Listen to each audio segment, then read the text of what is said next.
Become a sustaining member of the Commonwealth Club for just $10 a month. Join today.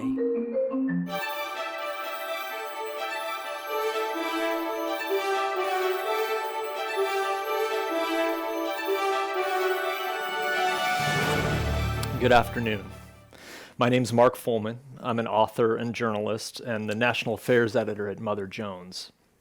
I'm pleased to be the moderator for today's program with Congressman David Cicilline from Rhode Island. This is Congressman Cicilline's first visit to the Commonwealth Club, and as you heard, a return one for me. I was here recently to discuss my book, Trigger Points: Inside the Mission to Stop Mass Shootings in America. Today we turn to another subject of great importance to me, both as a journalist and as an American citizen: the rise of political extremism and the ongoing threats to our democracy. That's the prime focus of Congressman Cicilline's compelling new book, House on Fire: Fighting for Democracy in the Age of Political Arson. His book traces his journey from state and local politics in Rhode Island to his now more than a decade serving in Congress, where he has led on various progressive issues and grappled with what I think can only be described as a turbulent and highly consequential era of our national politics. Congressman Cicilline, great to see you, and welcome to San Francisco and the Commonwealth Club.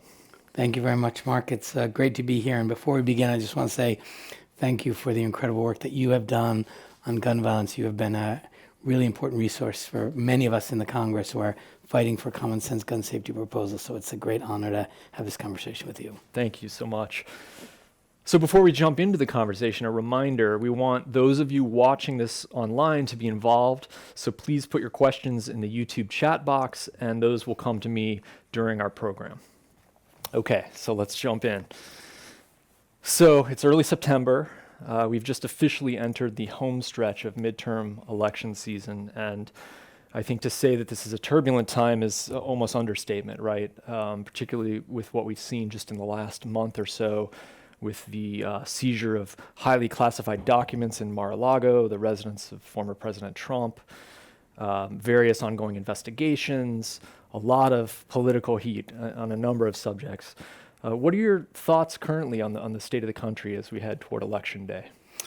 Well, I think, one of the reasons I wrote this book and I wanted it to be published before the midterms was it's an effort to really sound the alarm about what I think our country is facing. I think this is one of the most challenging moments in the history of our country, certainly in my lifetime, and that the threat to democracy is very real. And so this election is not just about who's going to control the House and the Senate, but whether or not we are going to elect people who are committed to preserving American democracy, or we are going to elect a party to be in control who is not your parents' Republican Party. This is a party of chaos and corruption and QAnon and Marjorie Taylor Greene and the insurrection and the big lie and excusing the misconduct of the former president, regardless of what it is.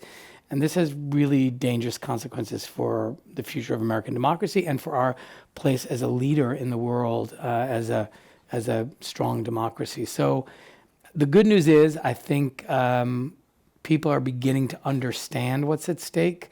I think it was reported just a few days ago that for the first time ever, the number one issue that voters are looking at in the midterms is defending democracy. Can you imagine? I mean, that has never been a question in America.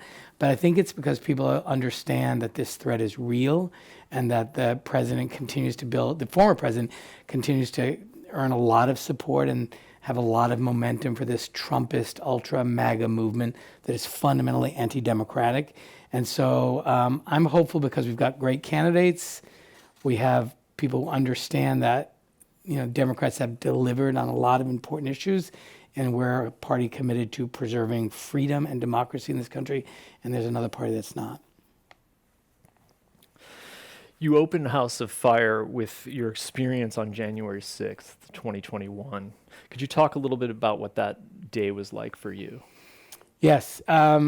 Actually, I opened the book with the 1-year anniversary because, I wanted to make a point that in the year after, where we were commemorating this bloody attack on American democracy that caused the death of 5 people and dozens of police officers to be injured, we were commemorating that day, and we continued to only have two Republicans, one who couldn't be there because his first job was expected any day, and that's Adam Kinzinger, and Liz Cheney, who participated. And that was the only participation from the Republican Party, because they were all, for the most part, still promoting the big lie that Donald Trump actually won the election, and that some of them were even saying what happened on January 6th was a tourist visit. So this is a somber day. And, I was recounting in the early part of the book what January 6th was like. That day, I was not on the floor, fortunate for me, because we were taking turns because of COVID. Not everyone could be on the floor at the same time. And so it wasn't my turn to be on the floor yet. I was in my office in the Rayburn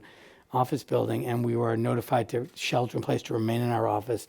I remember my chief of staff locking the door, and then began to watch the events unfold on television.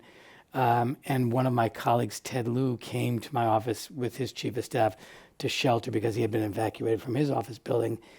And I had actually watched earlier in the day the president's speech on the ellipse, and it was just this continuation of this sort of outrage about the election having been stolen from him. And Did that give you a sense of what might have been coming? yeah, I mean, I knew that, he was encouraging people to come to the Capitol, but I didn't actually fully appreciate the role he had played in the days before January 6th.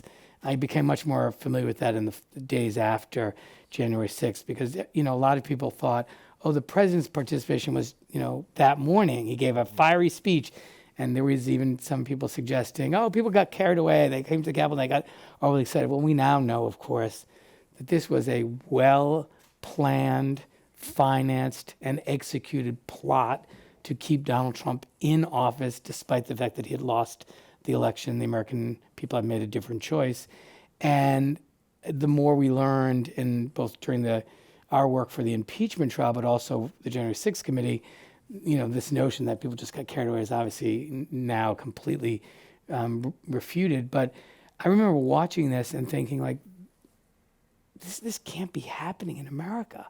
Like, people coming to the Capitol and breaking in an effort to stop the meeting of the Electoral College. And, what's important to remember is this attack was not planned on January 5th or January 2nd or December.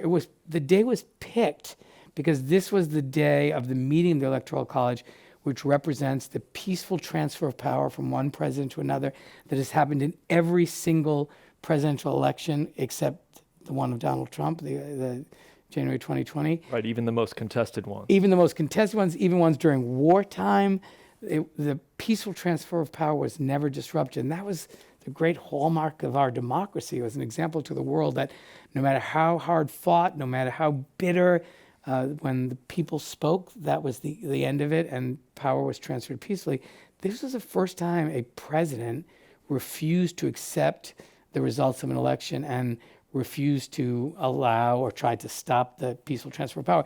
And we should have known this. I mean, the former president was describing the election as rigged before it happened and as corrupt before he even lost, I think anticipating he was going to lose. But if you look at what I recount in the book, but what we recounted in the trial, this was a president who never had any intention of giving up power and was prepared to use the office and the people around him to literally engage in a coup, to overthrow or prevent the lawfully elected president from taking a seat. And I just remember watching that on January 6th and thinking, I also serve on the Foreign Affairs Committee. I serve on the Judiciary Committee and the Foreign Affairs Committee.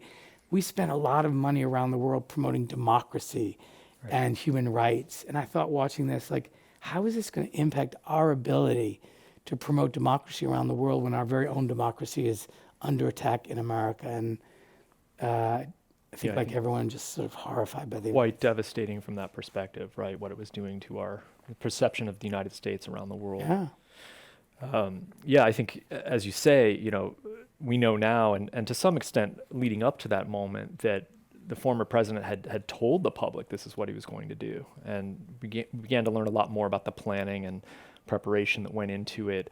Of course, a lot of that was then learned through the investigative work of the impeachment process, which you participated in. You were an impeachment manager for the second trial. Talk a little bit about that. How did you feel when Donald Trump was narrowly acquitted by the Senate. What did you conclude at that moment? And you also, in the book, you talk about your colleagues across the aisle as being cowardly and how they responded to this Yeah. assault on democracy. Yeah, I mean, I was fortunate enough to participate as a member of the Judiciary Committee in the first impeachment, and then to serve as an impeachment prosecutor in the second impeachment, or as impeachment manager. And you know, what was shocking to me as a lawyer is, you have a jury in most cases, where you present the evidence and challenge the evidence, and they have to apply the law, and they make a judgment, and you have to make particularly certain that those jurors don't have a preconceived idea of how they're going to rule, so they have an open mind. This is the only time you try a case and the jurors are out giving statements about what they're going to do before they've even listened to the evidence. It's kind of surprising. Or preventing the evidence from... Or preventing the evidence. So we knew this was going to be a challenge, but, events unfolded, it was very clear to me that we had to move forward with an article of impeachment, because it just could not be the case that a president who instigated or incited a violent attempted overthrow of the government and a violent, bloody attack on our democracy could get a pass simply because he did it close to the time he was supposed to leave. I mean, it just was so clear to me. After we presented the evidence, throughout the trial, I think it was clear to all of us, the evidence was overwhelming. Like, there was no way that you could view this evidence and not conclude that Donald Trump was responsible for the events of January 6th. It was, the evidence was really uncontroverted. So what the Republican senators did who refused to acquit him, and I will say it is the most bipartisan vote to acquit, it was a clear majority of the United States Senate voted to found the president guilty of inciting a violent insurrection against the United States, just hearing those words. But it wasn't the supermajority that we needed. But what was very clear to me is that the Republicans who voted to acquit the president had to figure out, how do they deal with this overwhelming body of evidence? And so what they did is they said, we're not saying he didn't do it, but simply because he's a former president, he's left office, we are barred under the rules from impeaching him or convicting him. Now, of course, that's not true. There was lots of precedents for that, including William Belknap, the Secretary of the Navy, was convicted or was impeached after he had left office. So there was precedent for it, but they had to figure out a way, how do we square the overwhelming evidence with our desire to acquit the president because we don't want to face a Republican primary? And that's really what it was about. In my view, they really betrayed their oath as a juror because of their own political concerns about their own political future. And so what they did was, when Mitch McConnell, after he voted to acquit, he made that speech on the floor, which I write about in the book. He could have been an impeachment manager. It was as powerful a speech as ever given about Donald Trump's culpability. But then he said, but of course, we can't acquit him or convict him because he's out of office, and impeachments are only for people who are in office. And, that's not true. And they made a motion to dismiss the article of impeachment at the beginning of the trial. We prevailed in that motion, and that normally means that's the law of the case. Now you're required to follow the oath you took as a juror and make a decision based on the evidence. But many of the jurors, in fact, did the opposite. They said, even though we voted to proceed, we're going to say that this was the reason for not convicting him. And in fact, I don't think there was a single member who spoke publicly who voted to acquit the defendant who ever said he didn't commit the offense. I think they all spoke about he's already out of office and it's not applicable, which was sort of a cowardly way to get out of really what their duty was, which was to convict the president and make certain he could never again hold federal office in this country. Yeah, it seemed just an extraordinary kind of undermining of a sense of the rule of law in the country versus the political calculations going on in the Republican Party. And I think, unfortunately, the outcome then led a lot of people in the country to think, well, he didn't do it. He's not guilty, right? It really muddied the waters, I think, in effect. On that note, I'm curious to hear about your perspective on the ongoing hearings that we're having on January 6th with the House committee, your colleagues, how that's gone so far and what you want or expect to see coming now in the fall as they reconvene for more. I think the January 6th committee has done a really spectacular job and an extraordinary service to the country It's a bipartisan committee, obviously, and I particularly applaud the Republican members who endure a lot for doing what's right to protect democracy and speak up for the truth. Liz Cheney lost her position in the leadership, lost her election, re-election to Congress because of doing the right thing. So these are true heroes of democracy. And I think they've done a really excellent job of presenting the evidence, almost all of it coming from the mouths of Republican witnesses, very often people formerly very close to the former president, who were familiar with the facts and circumstances leading up to the events of January 6th. I expect that they will conclude with a report and a set of legislative recommendations to be certain we're doing everything we can to prevent this from ever happening again. But my view, which I hope the book helps argue for, is that, look, in the end, the American people have to make the right decision, and the virtue is really in the voters. What I saw in the city of Providence was that with the former mayor who was corrupt and who continued to engage in behavior, I think, that was both dishonest and undermined the well-being of the residents of that city. It was ultimately up to the voters to say they'd had enough, and they elected me, and we took the city in a different direction. I think the same thing has to happen here, that voters have to say enough is enough and reject anyone who doesn't speak the truth about this threat and who doesn't speak up for democracy, and not vote for people who are willing in any way to undermine American democracy. And I think, the best way to make sure this never happens again, in addition to a bunch of legislative efforts, is to make sure that every single person who was responsible in any way for any of this attempted coup is held accountable. And that's a centerpiece of the rule of law. We're taught since we're this big, no one is above the law. And if that's really true, then that includes the former president as well. And I expect the Department of Justice to continue to do its work. And it will be hard if the former president is criminally charged. It will be difficult for the country, but it's part of the healing process. It's part of the restoring the soul of this country, and part of showing the world that, yeah, this can happen even in a great democracy like America. They can elect a president who engages in this kind of behavior. But the difference in America is that person is investigated and charged and convicted and punished, even if he's the former president, because in America, no one is above the law. We have to make sure that that's the case. Right, but so are you concerned that we will be able to achieve what you're describing? In some ways, it seems like we've been going through a long and prolonged stress test for our system of democracy, right? With these investigations, and with the work of the committee. I mean, will the truth that they are revealing, I think, in quite vivid terms, will it land? There's a very large section of the country, or section of the population, that doesn't buy any of it and is beholden to a very different media environment and following politicians who don't tell the truth. Foremost, of course, the former president, but also everyone around him who's enabled that. Are you concerned that as good of a job as you say they're doing, that it won't have the effect it needs to have in terms of accountability and public perception of what really has happened? Yeah, look, I think there's a segment of the population who will not accept any of the judgments that the Department of Justice will make, that a jury might make, that the district attorney in the state of Georgia might make. But you can't not proceed with both prosecutions and holding people accountable through prosecutions because people are, distrusting. There's 30%, no matter what you say to them. That phrase that Donald Trump said, I could shoot somebody on Fifth Avenue and it wouldn't change my support. It's proving to be somewhat true. And I think that's a fact, and we just have to sort of acknowledge that.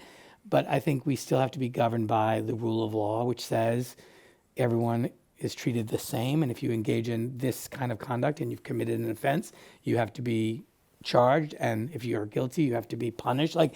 We have an opportunity, both in the state of Georgia and the state of New York and the Department of Justice, to make sure that we give life to that notion that no one is above the law. And I have confidence. Look, it's taking much longer than anyone wants. I think, like most people, I wish the Attorney General would move more quickly. The good news is the Attorney General doesn't care at all what I think, which is exactly how it's supposed to be. Mm-hmm. My guess is he wants to be certain that they're doing this methodically and carefully, and they understand what it would implicate if a former president is charged with a federal offense, and they want to be certain that it is being done with no room for error, and that takes a long time. And so I have a lot of confidence in the heroes, in the law enforcement, and the Justice Department and the district attorney's offices that are doing these investigations and this work. And I'm an optimist. I believe in democracy. I believe in the end, people will be held accountable, and we will look back on this very dark period in our history and say this was hard, but we met the moment, and the test proved that American democracy is strong. Yeah, I think we're at a very interesting moment of tension in terms of how this is all being framed, and I'm wondering your thoughts about this as well, particularly President Biden's recent speech in Philadelphia. I think really gets at the question of this tension between doing what's right and necessary in terms of preserving the rule of law, as you're describing, and also dealing with the intense political cross currents in the country. So his real pivot to calling out more forcefully the dangers from what he called MAGA Republicans and from the former president, who he's now going after explicitly in speeches. I'm wondering what your perspective is on that. Is that a prudent way to do this at a time where things feel very volatile? Absolutely. I think it's a very important thing for the president to do. I think the president has been very smart. He's worked very closely with Democrats and Republicans, but mostly Democrats most of the time, who are willing to work with him to get a lot of important things done for the American people. We passed the American Rescue Plan to really crush this virus and to address the economic consequences that followed from it. We did the Biden infrastructure bill, which was mostly Democrats, a few Republicans, so it was bipartisan. We did the CHIPS Act. We did some gun safety legislation for the first time in 30 years.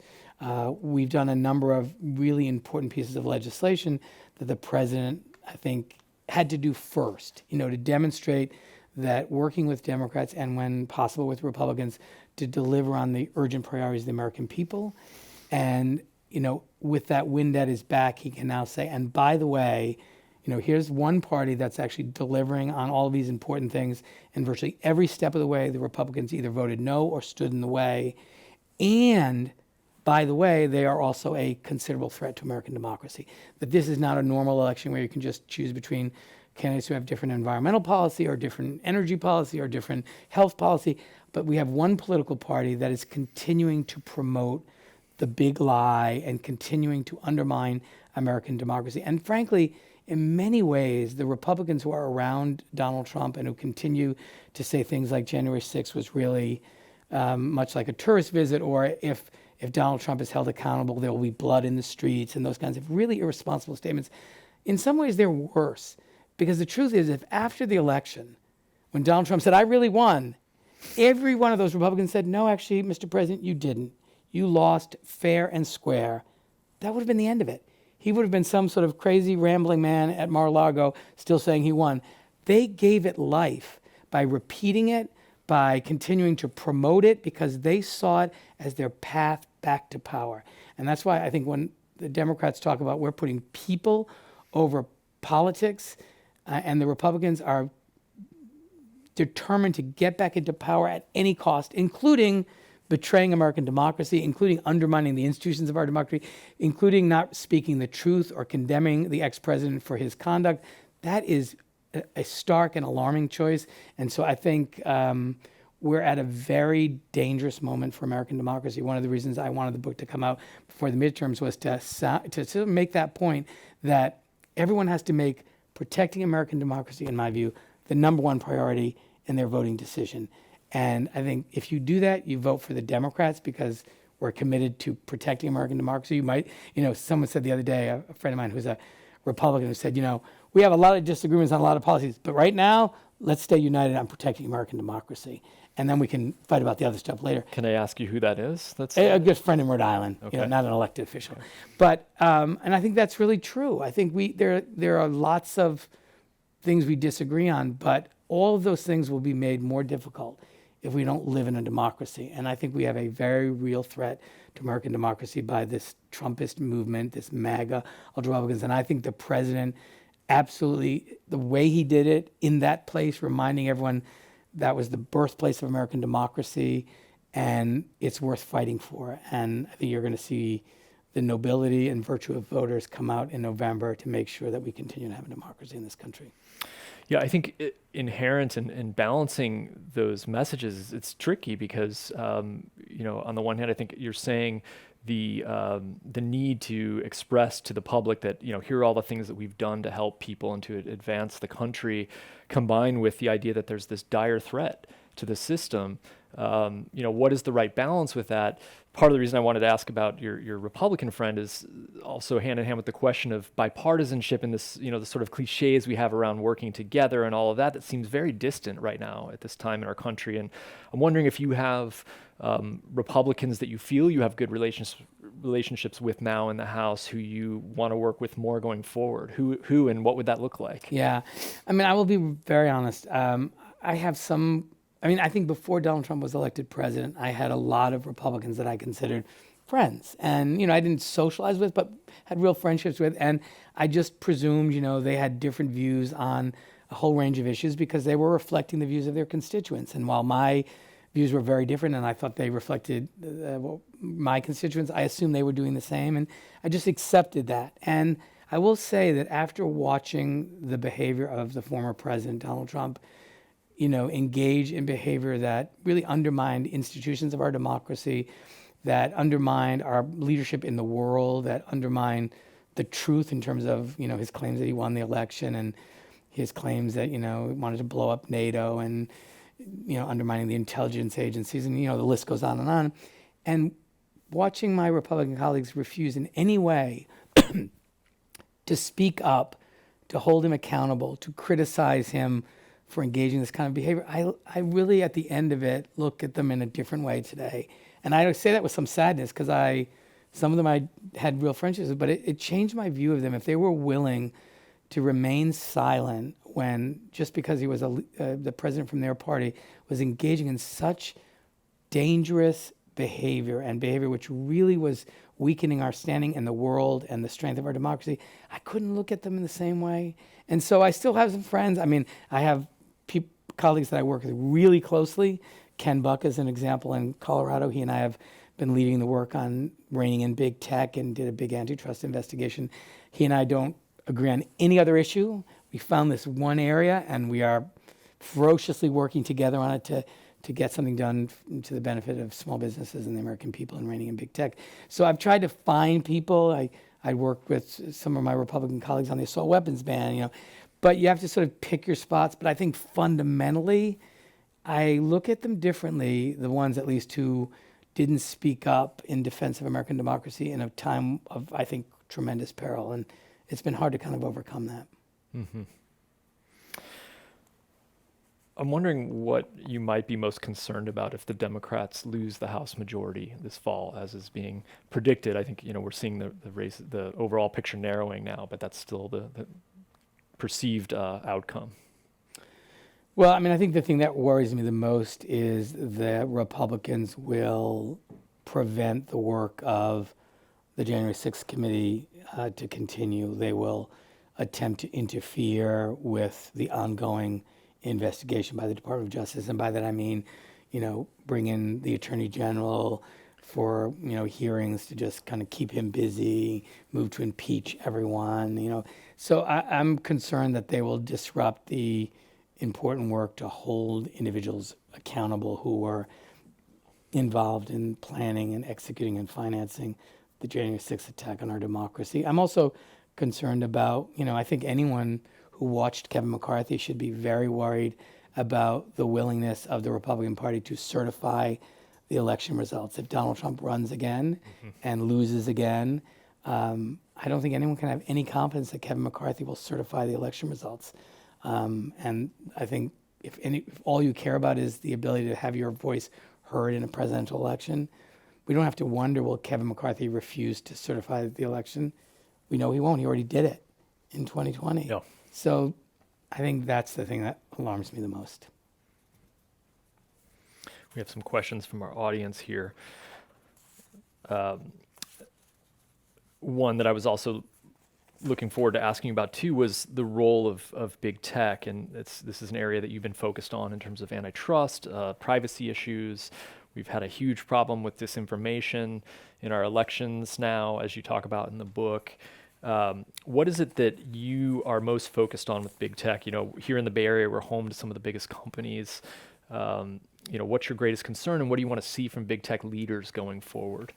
Well, I think what we've learned is that big tech cannot be trusted to enforce or regulate themselves, and we need more competition in this space. But big tech has allowed people to disseminate rapidly to millions of viewers or listeners false information about candidates, about events, and with no liability for those misrepresentations. If I try to say something that's untrue in the Providence Journal, someone will sue me, and the Providence Journal will have to pay, and I'll have to pay. And there's a system to prevent people from saying things which are not true and to prevent their wide dissemination. The exact opposite is the case with technology platforms. Their business model is to maximize the engagement of users. And it turns out, because that's how they make the most money, it turns out the biggest engagement comes from the most violent, most provocative, most untrue, most dangerous content. And so they have a business model that incentivizes the amplification of the worst stuff. We saw it in the presidential election. We see it in the events leading up to January 6th. They have contributed significantly, in my view, to the destruction or the dangers we face in American democracy, because they have allowed people to share completely false information and then to micro-target it to people who are susceptible of believing it. So it's a real problem. One of the solutions is more competition, so that that they don't have the kind of market power they have. The other solution is to be sure that they have some responsibility for the amplification of toxic, untrue, dangerous content, and right now they have none. So I'm working in both of those areas, but this is a real problem. And I think, frankly, if people ask me, what's the one thing that's different today from 20 years ago in American democracy? It's the use of social media platforms to disseminate false, dangerous, untrue information to lots of people, and without any liability or responsibility. That's a real problem. And I think it's contributed to, the people who came on January 6th, without question, they absolutely believed that Donald Trump won the election by X number of million votes and that the corrupt Democrats stole it away from. Why?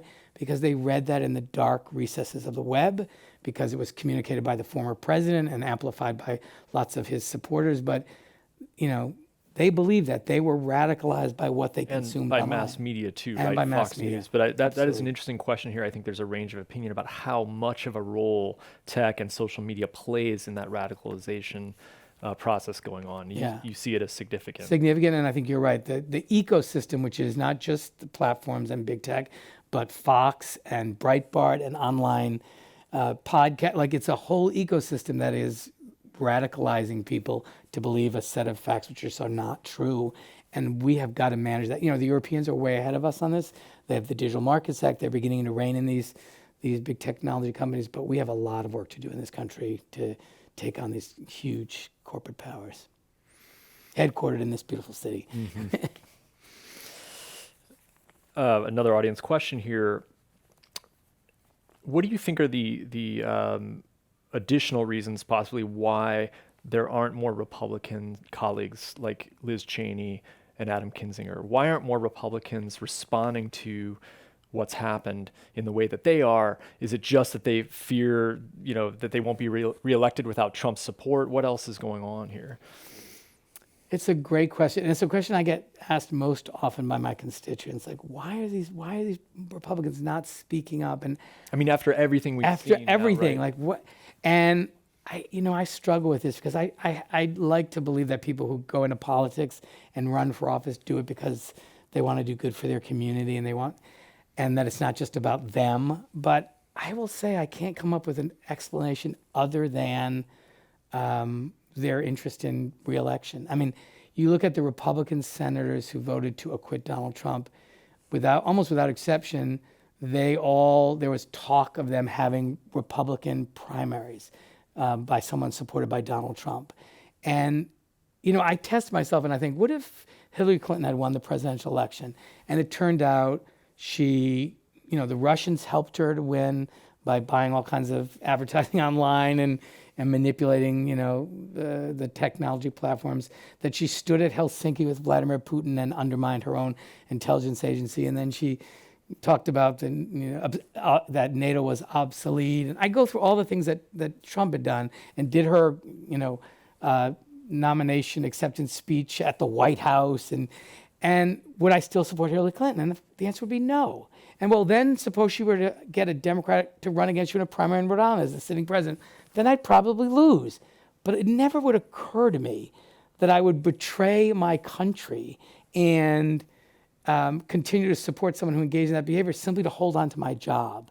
And so, I mean, I've been lucky. I love being in Congress, but I loved being a lawyer. I've loved being a law professor. I've always had stuff that I love to do. And if I got voted out of office because I did what I thought was right, I would do something else that would have meaning in my life and be gratifying to me. And that's a luxury I think that a lot of people in politics don't have, because I can't come up with any other explanation than self-preservation as to why more Republicans don't stand up in the face of overwhelming evidence about this president's misconduct. And I don't know. Other than that, But isn't it a question that we need to be able to answer in order to try to improve the situation? the way that we answer it, I think, the way that we test the hypothesis is we show those Republicans that Donald Trump is not their path to power. If we can win the midterms and hold on to the House, hold on to the Senate, we will, I think, have broken the spell that Donald Trump has put forth that, oh, you need me to get back into power. If, in fact, they lose the House, they lose the Senate, he will no longer be able to make that argument. You know, you would think losing the House and losing the Senate and losing the White House in 2020 would be enough, but okay, we'll do it one more time. We win the House, we win the Senate, we will have proven that Donald Trump is not the Republicans' path to power. And hopefully, for the sake of our country, that will break the back of this ultra MAGA, authoritarian, Trumpist movement and give us back a Republican Party that, by the way, we need. We need a two-party system in which we have a functioning Republican Party that can present its own ideas, that can challenge our ideas. That will make the product better. So that's the way I think we're going to test that. If I'm right, then when we hold on to the House, when we win the Senate, I think you'll see Republicans immediately begin to distance themselves from Donald Trump because they will no longer see him as their path to power. I mean, look at Kevin McCarthy. We saw it in real time. He went to the floor of the House and condemned in the strongest terms Donald Trump's conduct leading up to the events of January 6th. They went to Mar-a-Lago, came back, and was a new person because I think he was persuaded in that meeting that his path to the speakership, his path to power, was through Donald Trump. And he was willing to say and do just about anything and forgive Donald Trump for just about any conduct to get back into power. And I think that's why this midterm election is so critical. Another audience question. This is a theme that has come up a lot lately in our political media coverage nationally, something that I wanted to ask you about as well, and that you write about in the book, this theme of us being potentially headed for civil war. You say in the book that you feel that we're at a more dangerous time than any other since the Civil War. This is kind of a remarkable framing to put on our current situation, and I'm wondering why you think that is, and if this is a productive way for us to be thinking and talking about the state of our country. I mean, what does that really look like when you think about, in the mid-19th century, two armies squaring off north and south? I mean, it doesn't seem like we're at that place, but what are we talking about? Yeah, I mean, I don't remember the exact number, but there was a poll very recently that said, I think it was some very high percentage of Republicans think that a civil war or violence is likely. I mean, so it's not just a view that people who are worried about American democracy, but even people who are supporting this sort of MAGA movement are right. And we've also seen some public opinion polling in the last year or so about more kind of acceptance or justification for political violence, which is troubling. And that's really disturbing. And that's why I reacted so strongly to the statement by Lindsey Graham, where he basically said, if Donald Trump is charged and the Department of Justice moves to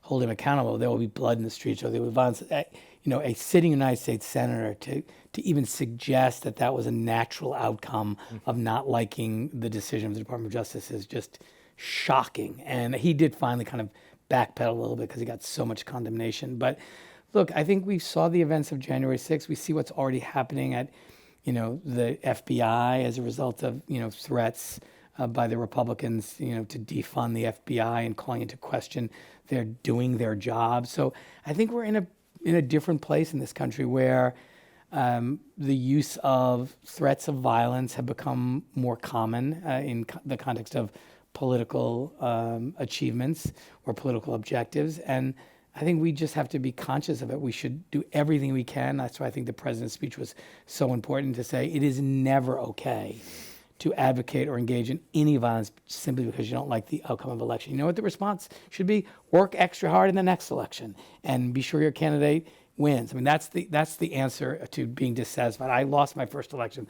I know that feeling. It's awful when you work hard and you believe you're the best candidate and you want to win, and you believe your candidate was the best candidate and they lose.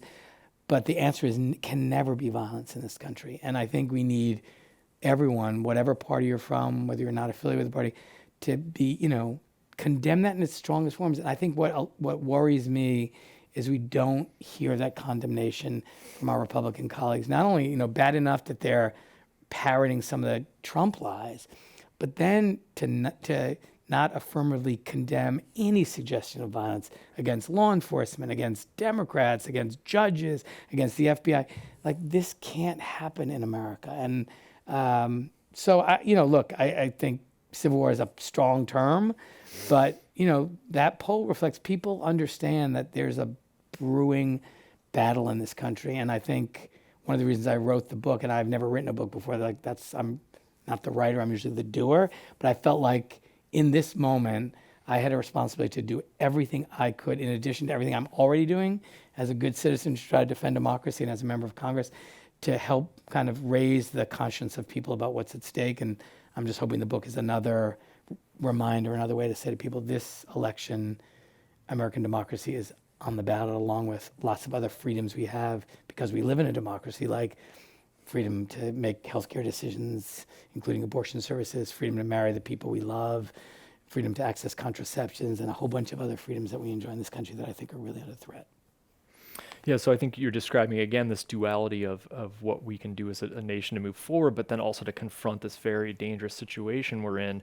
And I think a lot of people listening, something else I wanted to ask you about was, what can ordinary citizens do is always, I think, on a lot of people's minds when they're looking at this kind of situation in our country. What can they do to help confront it as well? And you address this in the book, and you say, primarily, make your voice heard and protest and don't, how can we possibly accept this? And I think that's, a lot of people would see that as important, but I think the question here also is what more can people do to engage and try to do something as an ordinary citizen? I think, the importance of protesting, making your voice heard is really critical, but none of it matters if people don't vote. I mean, the single most powerful tool or weapon we have to protect American democracy is your vote. If everyone votes, we will protect our democracy. So I'd start off by saying everyone has to vote. No matter what else you do or don't do, vote in the midterms, make certain your voice is heard. And I think the other thing is, and I tell people this all the time, and they say, well, what can I do? I feel like I'm doing my part. Whatever you are doing to be a good citizen, double it. Like, whatever you're doing, you need to do more, because the people who are working to undermine American democracy, who are working to, who participated in the attempted coup to keep Donald Trump, those folks are working hard too, and they're working really hard. And so people who care about American democracy have to do more of whatever we're doing. I think one of the things that we have to do, and I do this myself, like sometimes you be listening to talk radio and someone's saying something completely unsupported by facts and just completely untrue, and a crazy criticism of Democrats or President Biden or stuff about Donald Trump winning or whatever. And we changed the channel. It was like, I'm not going to listen to this, Or you read a letter to the editor, you think, and you just turn the page. And I think what we have to do is confront that in every place that it happens.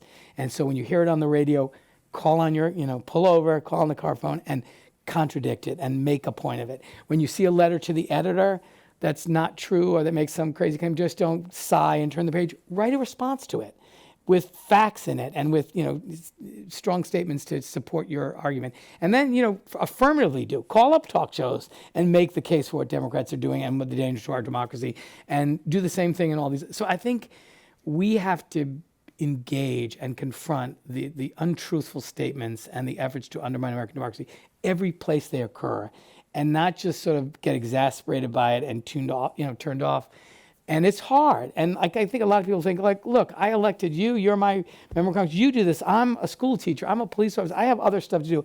This is not a moment in which the elected officials alone are going to be strong enough to save American democracy. If we're going to live in a democracy, it's going to require the persistent, deep engagement of every citizen of this country. And I think, before Donald Trump was elected, a lot of people thought, we live in a self-executing democracy. As long as you vote, basically everything will be okay. Maybe my candidate won't win, but no one ever thought that democracy was in danger.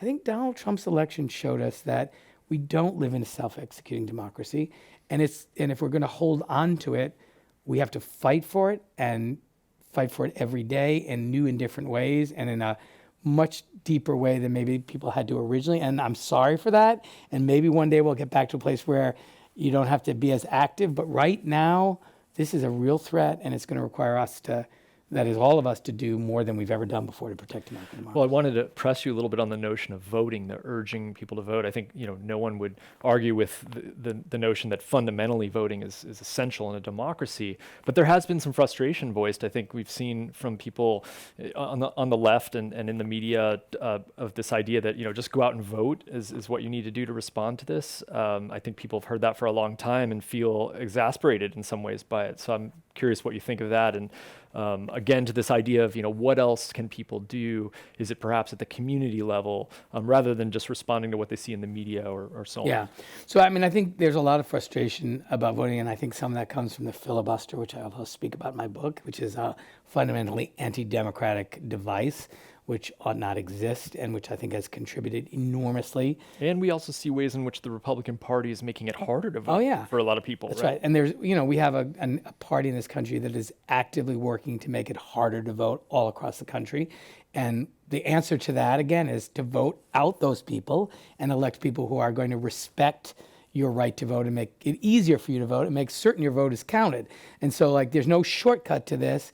We need to throw out anyone who's making it harder to vote, and the only way that can happen is if everyone votes. So you get back to the voting thing. But I think the other thing is, there's a lot of frustration, and I think that comes from the frustration that things aren't happening. And I think a big piece of that has been at least on the national level, has been the filibuster, which I mentioned, I talk about in the book.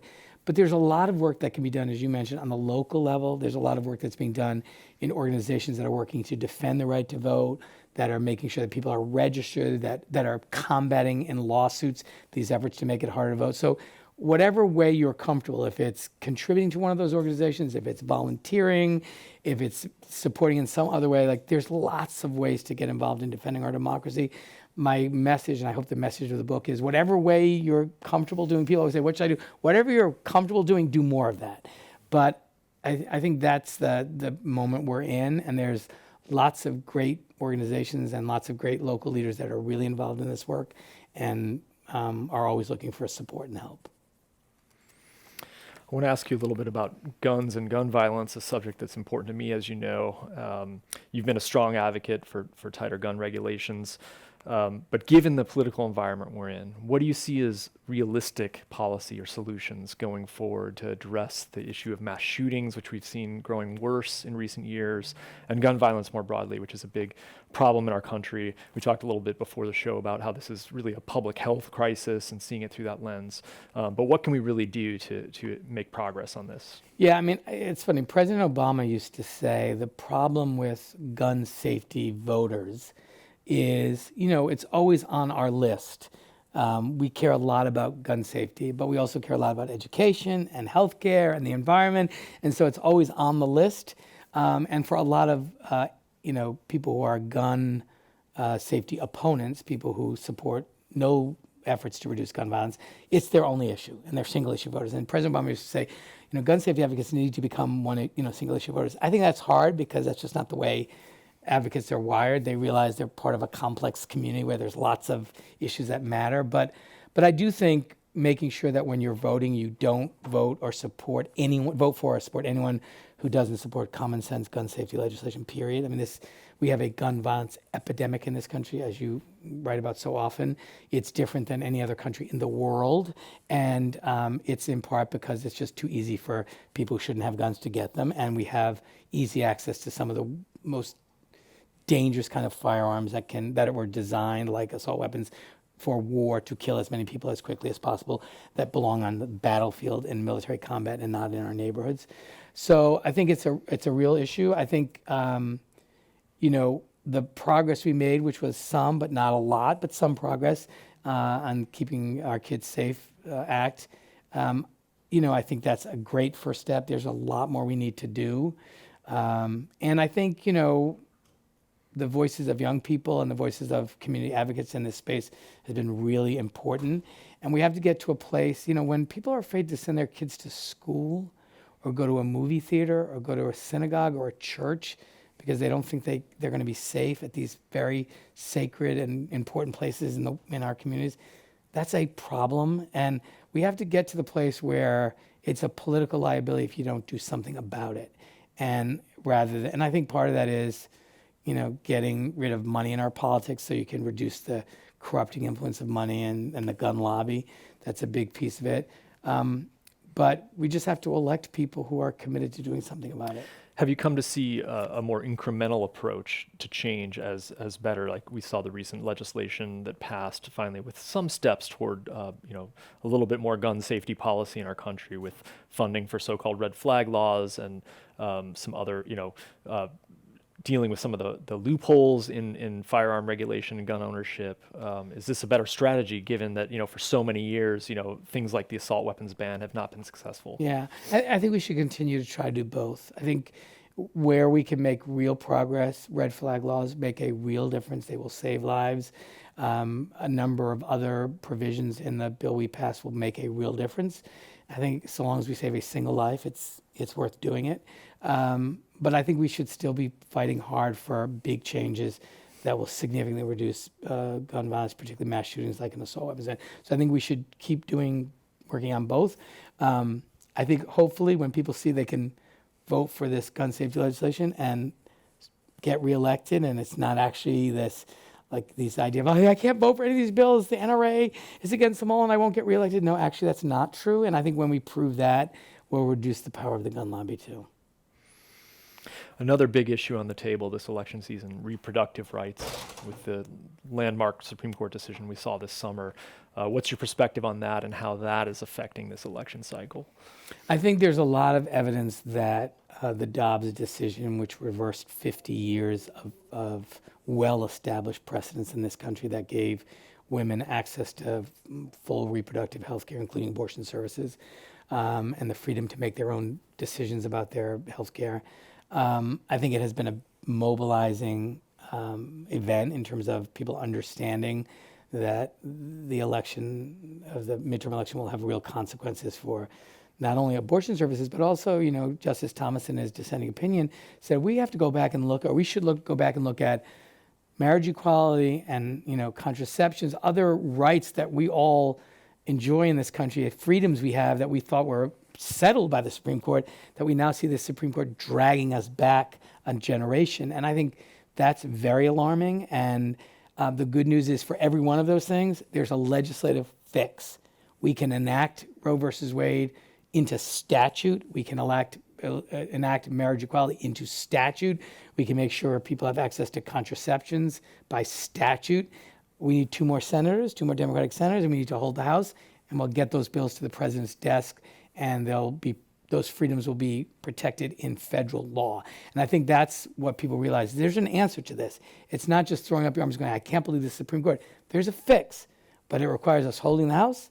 It requires us to elect two more Democratic senators. We can do both of those things, and we can protect all those freedoms that people are worried about right now in this country.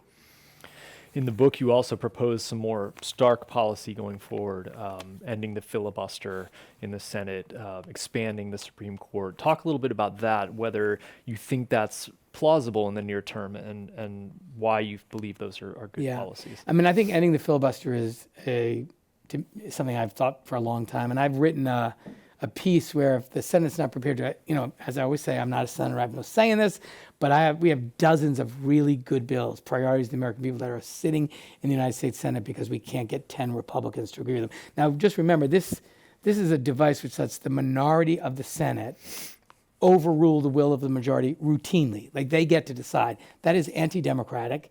It was designed to slow progress on civil rights. It's not in the Constitution. And when I have these Democrats who clutch their pearls and say, what about when we go into the minority?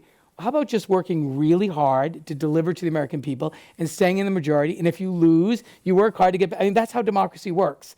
This is a terrible provision. And at the very least, if they won't abolish it completely, I've proposed, don't allow the filibuster to be invoked on issues of democracy, voting rights and civil rights. So you could pass H.R. 1, H.R. 4, the Voting Rights Act, H.R. 5, the Equality Act, like on basic issues of democracy. I mean, think about this. We passed H.R. 1, the biggest pro-democracy bill in my generation, and we can't pass it in the Senate because of the anti-democratic filibuster. Like, that can't be. So I think we've got to fix that, or they have to fix that, or figure out a way to get these to the president's desk. I think we have to abolish the Electoral College so we never again face the prospect of a majority of the American people electing one person and another person becoming president. That's also hard to explain when you're promoting democracy around the world. I also think the Supreme Court, which has, when people say, well, what about packing the Supreme Court?